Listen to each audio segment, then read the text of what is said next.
Hey, good evening. My name is Colonel Rob Howe. I'm the commander of the 47th CASH, America's CASH. This is Sergeant Major Jason Holcomb, who is our Command Sergeant Major. We're going to give you a quick tour of where we are at really our setup day 2, and just kind of give you an overview of where we are in support of the CSTX Global Medic 17 operation. So if you want to come on in, we'll come into our emergency room. So just like any patient that arrives here on an emergency mission or otherwise, they would likely enter in on an urgent patient through our emergency medical section.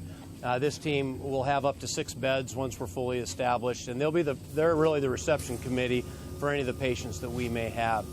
Our hospital's set up with a 32-bed design for this exercise, and a hospital that was provided to us in part from our organic T&E equipment, as well as equipment provided by the RTS Med, a regional training site Med, here at Camp Parks. So welcome to TAA Bob. This is America's CASH, and this is what we're doing right now. You know, one of the highlights of this exercise is the ability for us as an active duty unit out of Joint Base Lewis McChord to operate with our total force partners.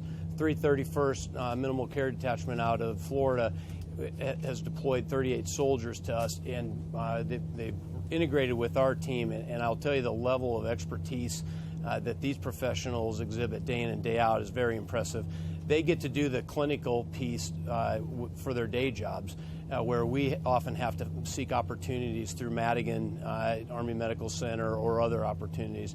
So it's great to have a team like this attached to us for this exercise. We wouldn't have that opportunity in other locations. So part of why we appreciate this exercise is to be able to learn from them and maybe teach them some of the field craft that we pick up along the way as a tactical deployable hospital.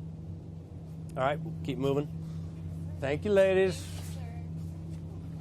Okay, as you follow us through, as we come through our main corridor, we can branch off into some of our ancillary care sections.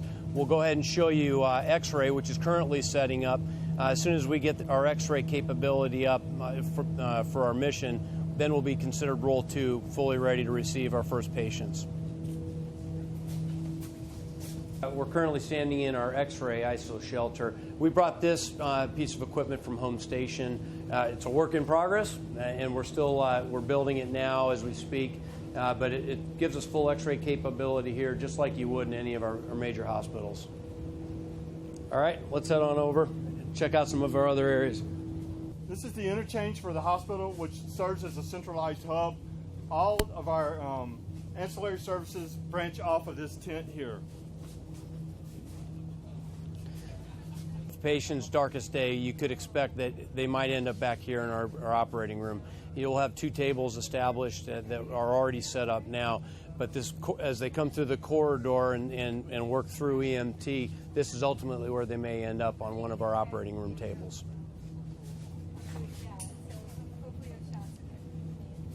Okay, we'll go ahead and enter into our operating room. This is Specialist Chavez. I'd like her to give you a quick rundown of what she does here.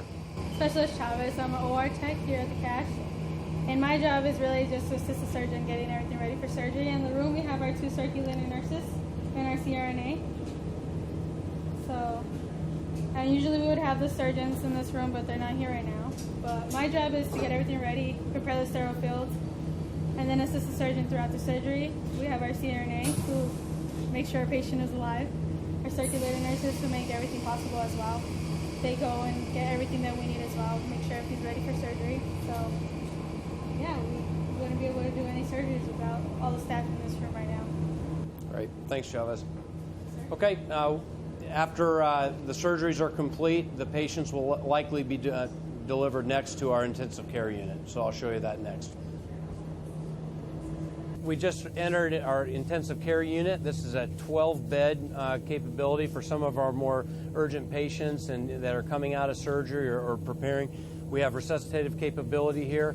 But I'd like to introduce you to one of our nurses, Captain Vargo, who leads this section. Captain Vargo, is there anything you want to talk about for the ICU section? Currently, right now, we have 12 beds. That is our capability. We're able to take care of a slew of different types of patients, sir. Currently, we do have our ventilators set up and our suction canisters along with our ProPacs. We also have emergency life-saving equipment here, and we have the ability to make a quick exit to the OR if needed. And through our MassCal as well, we have different routes that go through, but our capabilities, we are ready to go. Awesome. Thank you. Yes, sir. You know, one of the benefits of this exercise that we experienced last year was our ability to work with our coalition partners. And so this is a tremendous opportunity for us to prepare for future operations in support of CENTCOM. One of our partners that we've recently acquired from the Canadian Army is Captain Mainville. And we have 4 Canadians working with us on this mission, directly integrated into the hospital.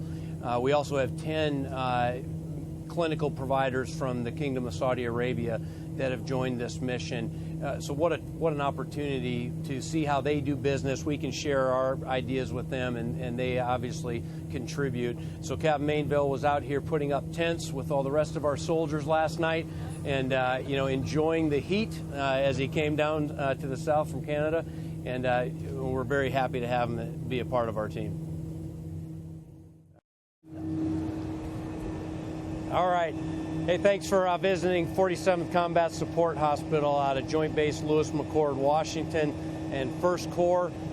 We're part of the 62nd Medical Brigade, and we're referred to as America's Cash. It's just a brief trip through our 32-bed facility as we are currently in preparation for CSTX Global Medic 17, a large-scale total force integration, joint coalition, and U.S. forces coming together to build relationship and partnerships and foster some understanding with some of our fellow providers. So we appreciate you coming through for a visit.